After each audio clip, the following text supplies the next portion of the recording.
Hi guys, I wanted to show you guys how I make my rice in my rice cooker, and there's always the directions on how to measure your rice on the package, but for some reason whenever I'm using my rice cooker I always end up putting either too much water or too less water. And there's a trick that my husband taught me whenever I am going to cook rice in my rice cooker. So I wanted to go ahead and get started and show you guys what you need to prepare your rice. So right here I have 1.5 cups of rinsed rice. And the reason why I rinse my rice before I use it is because there is some traveling time between the farm and the shelf, and it does have some starch buildup, and then sometimes there can be some dirt in the rice itself. So you always want to rinse your rice until it runs clear.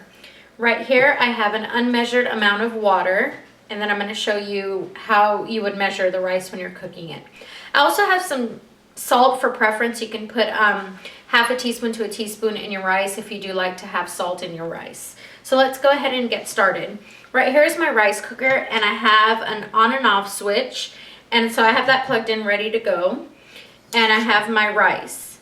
So what I'm going to do is go ahead and put in half a teaspoon of salt. So you're going to stick your finger in the rice and see where the rice ends at the top, and then you're going to mark your finger with it so you know you're going to add this much water to the rice. So let's go ahead and start pouring the water in the rice, and you're now going to put your finger on top of the rice.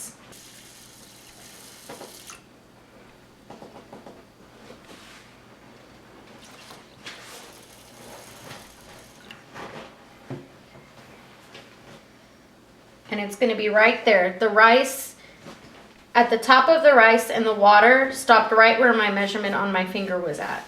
Another trick to getting your rice cooked really fast, let's say you come home late from work and you're all really hungry and you want to get started on your rice, you're going to do your measurements just like I said previously. You're going to add your water, but then what you can do is start the rice on a burner and let it go until it starts bubbling. And this should only take about maybe a minute to 2 minutes to start, and it'll start simmering and bubbling.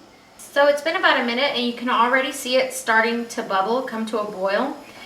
And as soon as it really starts to simmer, we'll take it off the hot plate and then we'll put it into the rice cooker and let it go. So now the rice has come to a complete boil. So I'm going to go ahead and turn my stove off. And I'm going to put the cover on the rice cooker and transport it into the rice cooker. I'm going to push on and just let it go.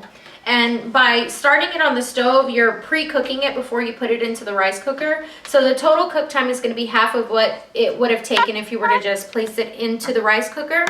So the cooking time for basmati rice for this, it may be between 5 to 8 minutes or so.